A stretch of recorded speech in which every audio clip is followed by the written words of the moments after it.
जय हिंद फ्रेंड्स, स्वागत है मेरे चैनल एस पर एसएससी पर। फ्रेंड्स, मैं पढ़ाने वाला हूँ टॉपिक 1, ठीक है, प्राचीन भारत का।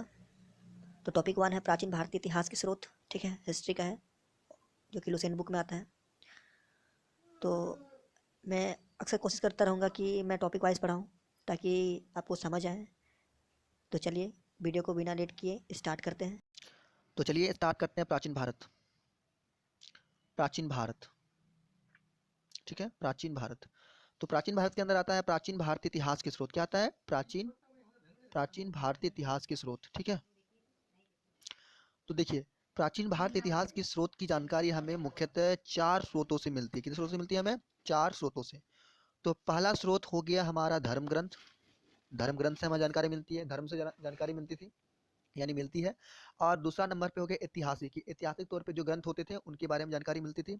और तीसरा नंबर पे आता है विदेशियों का विवरण, यानी कि विदेशी जो विदेशियों सब थे उनके बारे में क्या विवरण था, भारत के बारे में उनका था। और चार नंबर पे आता है पुरातत्व संबंधी साक्ष्य, यानी कि जो पहले साक्ष्य मिले थे उनके बारे में भी हमें कुछ जानकारी मिलती है, ठीक है। तो ठीक है, तो आगे देखिए यहाँ पे। तो आगे हम पढ़ेंगे धर्म ग्रंथ, यानी कि एक नंबर वाला धर्म ग्रंथ और ऐतिहासिक ग्रंथ से मिलने वाली महत्वपूर्ण जानकारी के बारे में पढ़ेंगे, ठीक है। तो भारत का जो है, भारत का सर्वप्राचीन यानी सबसे पहले, भारत का सबसे पहला जो ग्रंथ था, धर्म ग्रंथ था, वो वेद था। क्या है दोस्तों? वेद। वेद, ठीक है। वेद था। क्या था? वेद, ठीक है। तो आगे देखिए, वेद वेद था सबसे पहला धर्म ग्रंथ भारत का। तो वेद के संकलन करता कौन थे, पता है आपको? तो वेद के संकलन करता है महर्षि कृष्ण द्वैपायन वेद व्यास को माना जाता है वेद का संकलन करता, ठीक है। अब पता है वेद कितने हैं? तो वेद चार वेद है। वेद चार है। कितने वेद है? चार वेद। तो वेद हो गया, पहला वेद हो गया ऋग्वेद, दूसरा यजुर्वेद, तीसरा सामवेद, चौथा नंबर पे अथर्ववेद, ठीक है। ये चार वेद है। पहला है ऋग्वेद, दूसरा यजुर्वेद, तीसरा सामवेद और चौथा अथर्ववेद, ठीक है। अगर अभी हम पढ़ेंगे ऋग्वेद, तो पहला नंबर ऋग्वेद था ना, तो ऋग्वेद पढ़ेंगे अभी हम कि ऋग्वेद क्या होता है, ठीक है। देखिए, तो ऋग्वेद क्या है कि ऋग्वेद ऋचाओं के क्रमबद्ध, देखिए, ऋचाओं के क्रमबद्ध ज्ञान के संग्रह को ऋग्वेद कहा जाता है दोस्तों, ठीक है। ज्ञान, ऋचाओं के क्रमबद्ध ज्ञान के संग्रह को क्या कहा जाता है? ऋग्वेद कहा जाता है दोस्तों, ठीक है।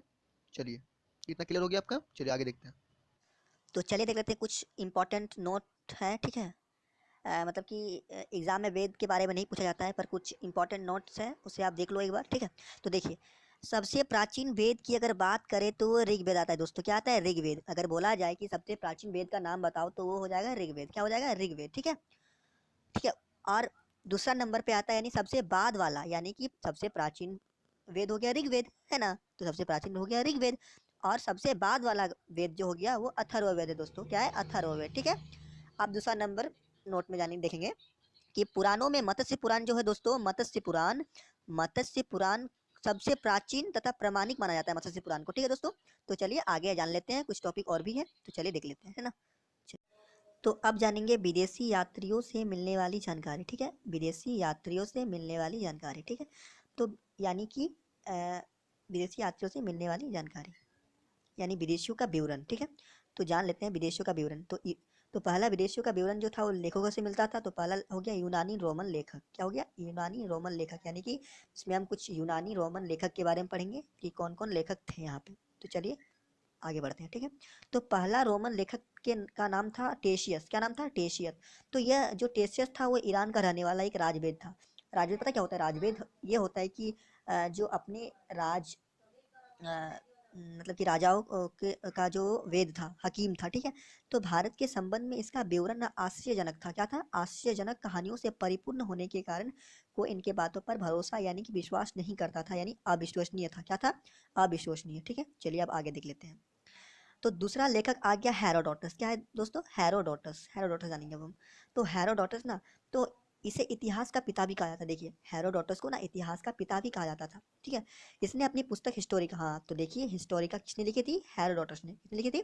तो अगर कोई बोला, अगर कहीं पे क्वेश्चन पूछा जाए कि हिस्टोरिका नामक पुस्तक किसने लिखी, तो हो जाएगा इसका आंसर दोस्तों हेरोडोटस। क्या हो जाएगा? हेरोडोटस, ठीक है। तो हिस्टोरिका नामक पुस्तक लिखी थी। और इस पुस्तक में 5वीं शताब्दी ईसा पूर्व, देखिए 5वीं शताब्दी ईसा पूर्व के भारत और फारस का संबंध बताया इस बुक में। हिस्टोरिका में 5वीं शताब्दी ईसा पूर्व की भारत और फारस का संबंध का वर्णन किया इस बुक में। परंतु इसका विवरण भी परंतु इसकी जानकारी भी अनुश्रुतियों एवं अफवाहों के आधारित होने के कारण इनके बातों पर भी विश्वास नहीं किया जाता था। हेरोडोटस, ठीक है। अगर क्वेश्चन पूछा जाए कि हिस्टोरिका नामक पुस्तक किसने लिखी, तो वह हो जाएगा हेरोडोटस ने, ठीक है। तो चलिए अब आगे देखते हैं, ठीक है दोस्तों। तो चलिए बात कर लेते हैं तीसरा नंबर मेगास्थनीज के बारे में, ठीक है। तो मेगास्थनीज भी यूनानी लेखक में आता है, ठीक है। यूनानी लेखक ये भी है मेगास्थनीज। तो यह सेल्यूकस निकेटर का राजदूत था। कौन था? मेगास्थनीज कौन था दोस्तों? सेल्यूकस निकेटर का राजदूत था, ठीक है। जो चंद्रगुप्त मौर्य के दरबार में आया था, ठीक है। जो चंद्रगुप्त मौर्य के राज दरबार में आया था, और इन्होंने एक पुस्तक लिखा था इंडिका। क्या लिखा था दोस्तों? इंडिका। मेगास्थनीज ने एक पुस्तक लिखा था इंडिका, और वो चंद्रगुप्त मौर्य के राज दरबार में आया था। और इस और उन्होंने इस पुस्तक में मौर्य युगीन समाज और वहाँ के संस्कृति रहन सहन के बारे में लिखा है। इस पुस्तक में जानकारी दी है, ठीक है दोस्तों। इतना आप जान लिए। चलिए अब आगे देख लेते हैं, ठीक है। अब चौथा नंबर आ गया दोस्तों डाइमेकस।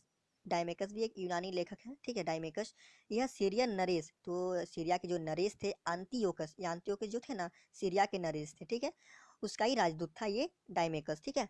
जिसका इसका विवरण भी कुछ इसका भी कुछ जो है कि मौर्य युगीन के बारे में ही था, ठीक है। मौर्य युगीन के संबंध में ही कुछ था इनका विवरण, ठीक है। अब आगे देख लेते हैं दोस्तों, ठीक है। आगे दोस्तों अब बात कर लेते हैं डायनिसियस। डायनोसियस जो है, डायनोसियस से जो है, यह मिस्र नरेश टॉलमी जी, देखिए मिस्र के जो नरेश थे यानी जो राजा थे टॉलमी, उसका ये टॉलमी फिलाडेल्फस, जो मिस्र के राजा थे टॉलमी फिलाडेल्फस का राजदूत था। कौन था? डायोनिसियस। डायोनिसियस किसका राजदूत था? ना मिस्र के राजा टॉलमी फिलाडेल्फस का राजदूत था, जो कि अशोक के राजदरबार में आया था, ठीक है दोस्तों। अशोक के राजदरबार में आया था, ठीक है। तो चलिए आगे बढ़ते हैं। तो चलिए अब बात करते हैं छठी नंबर की। ये टॉलमी जो था, ये टॉलमी, तो ये भी यूनानी लेखक में आता है, ठीक है दोस्तों। यूनानी लेखक में चलिए बात कर लेते हैं टॉलमी का। तो टॉलमी भी यूनानी लेखक में आता है। तो इसने दूसरी शताब्दी में, इन्होंने क्या किया, दूसरी शताब्दी में भारत का भूगोल नामक एक पुस्तक लिखी थी। क्या लिखी थी? भारत भारत का एक भूगोल नामक पुस्तक लिखी थी। आप ये मत समझ लेना कि भारत का भूगोल, ये एक पुस्तक है दोस्तों, भारत का भूगोल नामक पुस्तक है, ठीक है। जिसने टॉलमी में लिखा था दूसरी शताब्दी में, ठीक है। चलिए अब आगे चलते हैं। अब सातवां नंबर पर आ गया प्लिनी। क्या है दोस्तों? प्लिनी। प्लिनी भी एक यूनानी लेखक थे, ठीक है। इसने प्रथम शताब्दी में, इन्होंने जो है प्रथम शताब्दी में दोस्तों नेचुरल हिस्ट्री नामक पुस्तक लिखी थी दोस्तों, ठीक है। नेचुरल हिस्ट्री नामक पुस्तक। इसने और उन्होंने इस पुस्तक में भारत के जो है भारतीय पशु के बारे में, पेड़ पौधों के बारे में, खनिज संप्रदायों के बारे में आदि की जानकारी इस पुस्तक में लिखी है, नेचुरल हिस्ट्री, ठीक है। और नेचुरल हिस्ट्री जो लिखी थी उन्होंने लिखा था प्लेनी ने, ठीक है दोस्तों। चलिए आगे देख लेते हैं दोस्तों, ठीक है। चलिए चलिए बात करते हैं पेरिप्लस ऑफ द एरिथियन सी। ये कोई लेखक नहीं है दोस्तों, ये एक पुस्तक है, ठीक है। ये एक पुस्तक है पेरिप्लस ऑफ द एरिथियन सी, ठीक है। तो चलिए इसके बारे में जान लेते हैं। तो यह पुस्तक जो है, तो इस पुस्तक का लेखक के बारे में अभी कोई जानकारी नहीं मिली है कि कौन अभी इसका लेखक है, कौन क्या है, ठीक है। इसकी जानकारी भी नहीं मिली है। लेकिन यह लेखक करीब 80 ईस्वी में हिंद महासागर आया था दोस्तों, ठीक है। हिंद महासागर कब आया था? 80 ईस्वी में आया था, ठीक है। 80 ईस्वी में वो हिंद महासागर आया था, मतलब कि हिंद महासागर आया था यात्रा करने के दौरान, ठीक है। इसने उस समय भारत के बंदरगाहों पे, ठीक है, भारत के बंदरगाहों पे और व्यापारिक वस्तुओं की जानकारी की व्यापारिक वस्तुओं पे जानकारी दी है, ठीक है, इस पुस्तक में पेरिप्लस ऑफ द एरिथियन सी में, ठीक है दोस्तों। तो चलिए आगे देख लेते हैं, ठीक है। आगे देख लेते हैं हम। देखिए अब 9 नंबर हम देख लेते हैं। 9 नंबर कि सिकंदर के साथ आने वाले, ठीक है, ठीक है। देखिए देखिए सिकंदर के साथ आने वाले लेखकों में जो एक थे निर्याकस थे, एक था आनेसिक्रेटस तथा आस्टिटोबुलस, जो का जो विवरण था दोस्तों वो सबसे अधिक प्रामाणिक और विश्वास करने के लायक था, और वो अधिक विश्वसनीय था, ठीक है।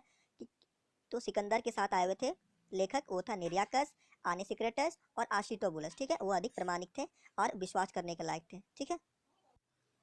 तो तो दोस्तों लगभग यूनानी लेखक की जानकारी है वो कंप्लीट हो चुकी है। अब अगले चैप्टर में मैं बात करूंगा चीनी लेखक की। तो अगर वीडियो अच्छी लगी तो सब्सक्राइब कर दो, लाइक कर दो, कमेंट कर दो।